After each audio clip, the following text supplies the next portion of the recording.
Citoyennes, citoyens, salut et fraternité, chers compagnons, bonjour, nous sommes aujourd'hui le 15 février. C'est après la Saint-Valentin, c'est la journée de la Saint-Claude.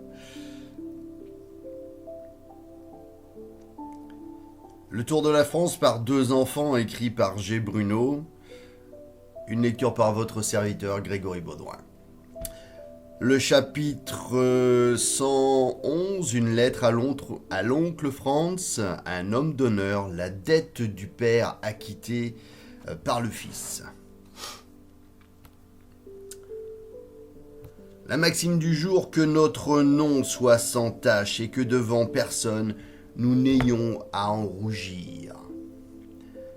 Le lendemain, au moment de quitter Phalsbourg, l'oncle Franz reçut une lettre de Bordeaux. Lettre courte, simple, 10 lignes seulement. Mais ces 10 lignes imprévues lui causèrent une telle émotion qu'il faillit se trouver mal. Franz, vous aviez placé toutes vos économies chez mon père et sa ruine vous a absolument ruiné vous aussi. Elle en a ruiné beaucoup d'autres malheureusement et le but le plus cher de ma vie sera de les rembourser tous. Je ne le puis que très lentement, néanmoins comme de tous les créanciers de mon père, vous êtes celui auquel il s'intéresse le plus. Je veux commencer par vous le devoir que je me suis imposé d'acquitter peu à peu tous les engagements de mon père. Présentez-vous donc à la banque V. Delorme et compagnie, rue de Rivoli à Paris. Il vous sera versé sur présentation de vos titres les 6500 francs qui vous sont dus. André, Julien, remerciez Dieu avec moi et n'oubliez jamais le nom de l'homme d'honneur qui vient de m'écrire. André lut la lettre tout haut. Julien écoutait, les yeux grands ouverts de surprise. Est-ce possible, mon oncle? Nous ne sommes plus pauvres et nous pourrons nous aussi cultiver un petit bien comme vous le vouliez?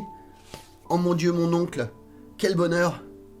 Et l'enfant riait tout en disant: nous aurons de belles vaches comme la fermière de Selles. J'apprendrai à labourer, à tailler les arbres, à soigner les bêtes. N'est-ce pas, mon oncle? Oh, que ce monsieur est brave, si honnête, tout de même de rembourser ainsi les dettes de son père. Mon oncle, je prierai le grand architecte de l'univers pour lui tous les jours de ma vie. Tu as raison, Julien.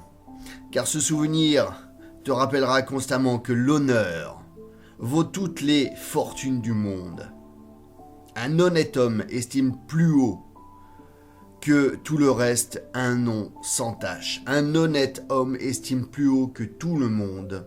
Tout le reste... Oh, flûte, on va y arriver. Un honnête homme estime plus haut que tout le reste un nom sans tache. Allez, oh. Court chapitre aujourd'hui. Eh ben, demain donc le chapitre 112, Paris, la longueur de ses rues, l'éclairage du soir, les omnibus. D'ici là, portez-vous bien, par le ciel, partout, pour tous, que la force soit avec vous. Salut et fraternité.